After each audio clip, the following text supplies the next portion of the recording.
దేవుని పరిశుద్ధమైన నామానికి మహిమ కలుగునుగాక. అనుదిన దైవ కృపా కార్యక్రమం ద్వారా ప్రతిదినము దేవుని మాటలు వింటున్న మీ అందరికీ హృదయపూర్వక వందనాలు తెలియజేస్తూ ఉన్నాం. ఈ మాటలు వింటున్న మీకు నా దేవుడు ఉన్నతమైన కృపను అనుగ్రహించి బలపరచునుగాక. ఆమేన్. ఈ నవనాగరికత ప్రపంచంలో అతి వేగంగా నరులు పరుగెడుతూ ఉన్నారు. ఎవరిని చూసినా ఖాళీగా కనబడటం లేదు. ఎవరి చేతిలో చూసినా, ఎవరి భుజాల మీద చూసినా ఏదో ఒక భారం మోయలేక మోస్తూ ఉన్నారు. అడుగులు తడబడుతూ పయనాన్ని సాగిస్తూ ఉంటున్నారు. ఒకరి చేతిలో లాఠీని చూడగానే అతడు పోలీసు అని మనం గుర్తుపడతాం. అలాగే ఒక స్టెథోస్కోప్ చూడగానే డాక్టర్ గారు అని గుర్తుపడతాం. చేతిలో బ్యాట్ చూస్తే అతడు ఆటగాడని గుర్తుపడతాం. వాళ్ళ చేతుల్లో ఉన్నదాన్ని బట్టి వాళ్లను మనం గుర్తించగలుగుతూ ఉన్నాం. ఈ భూలోకంలో ఉన్న మనుష్యుల చేతుల్లో ఉన్న వాటిని బట్టి మనం వాళ్ళను గుర్తిస్తూ ఉన్నాం.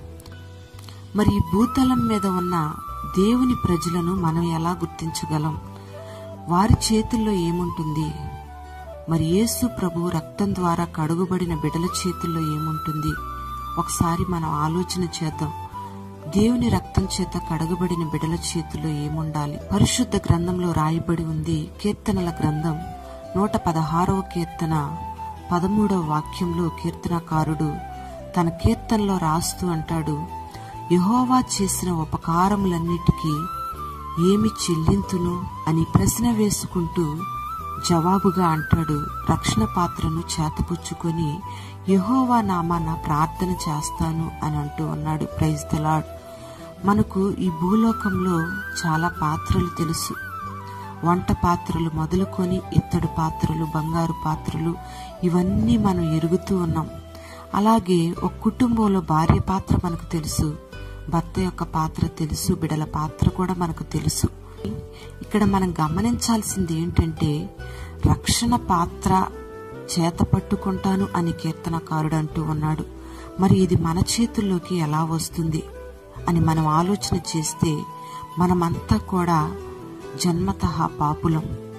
వయసు వచ్చిన తర్వాత మన క్రియల ద్వారా పాపులంగా మార్చబడుతూ ఉన్నాం. పాపం వలన వచ్చే జీతం మరణం. ఈ మరణాన్ని తప్పించుకోవాలని మన పూర్వీకులు ఎన్నెన్నో తపస్సులు చేశారు, తీర్థయాత్రలు చేశారు, సత్రాలు కట్టించారు, ఎంతగానో ప్రయాసపడ్డారు.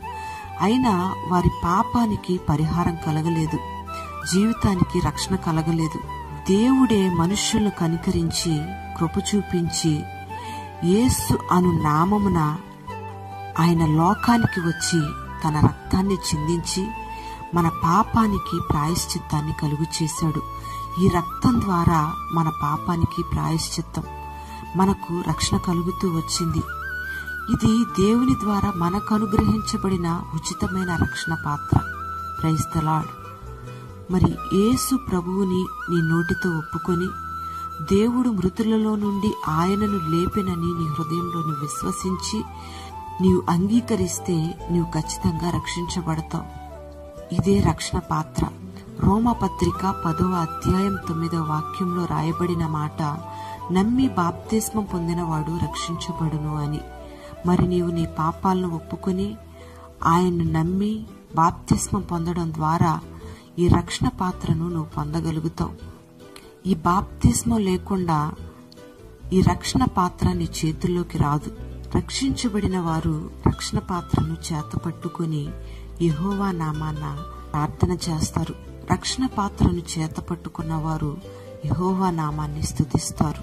రక్షణ పాత్రను చేతపట్టుకున్న వారు దేవుని నామానికి మహిమకరంగా జీవిస్తారు.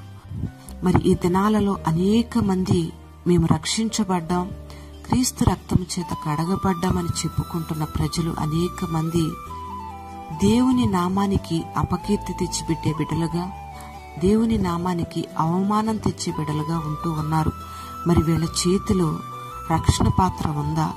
లేదా వారి చేతిలో ఉన్న రక్షణ పాత్రను పారవేసుకుంటూ ఉన్నారా? మరి ఈ మాటలు వింటున్న నీ కుటుంబంలో రక్షణ పాత్ర ఉందా? నీ చేతిలో రక్షణ పాత్ర ఉందా? ఈ లోకంలో ఉన్న అన్ని పాత్రల కంటే కూడా రక్షణ అనే పాత్ర చాలా ప్రాముఖ్యమైనదని నువ్వు గమనించుకుని దేవుని మహిమ కొరకు, నీ ఆత్మరక్షణ కొరకు నువ్వు రక్షించబడి ఆ రక్షణ పాత్రను చేతపట్టుకుని దేవుని నామానికి మహిమకరంగా నువ్వు జీవించాలి. Praise the Lord. అటి కృపను నా దేవుడు నీకు అనుగ్రహించునుగాక. ఆమేన్. ప్రార్థన. దయగలిగిన తండ్రి, ప్రేమ కలిగిన దేవానికి స్తోత్రం చెల్లిస్తూ ఉన్నాం. ఈ దినాన ఈ మాటలు విన్నని బిడ్డల్ని మీరు దీవించమని ప్రార్థన చేస్తూ ఉన్నాం. నీ నామాన ప్రార్థన చేసే ఆ కృపను నీ బిడ్డలందరికీ మీరు దయచేయమని ప్రార్థన చేస్తున్నాం. మీరిచ్చిన రక్షణను అంతము వరకు కాపాడుకొని నీ నిత్య మహిమలో ప్రవేశించినట్లుగా మీరే సహాయం చేయండి. ఈ దినమంతా నీ బిడ్డలు చేస్తున్న పనులన్నిటిలో దీవెన మీరు కలుగు చేయండి. పేరు పేరున నీ బిడ్డల్ని మీరు ఆశీర్వదించమని ప్రార్థన చేస్తూ ఉన్నాం. ప్రార్థన అవసరతలు కోరుతున్న బిడ్డల జీవితాలలో మేలులు చేసి మహిమ మీరు పొందుకొనమని నజరేయుడైన యేసు నామంలో ప్రార్థన చేసి వేడుచున్నాము తండ్రి. ఆమేన్.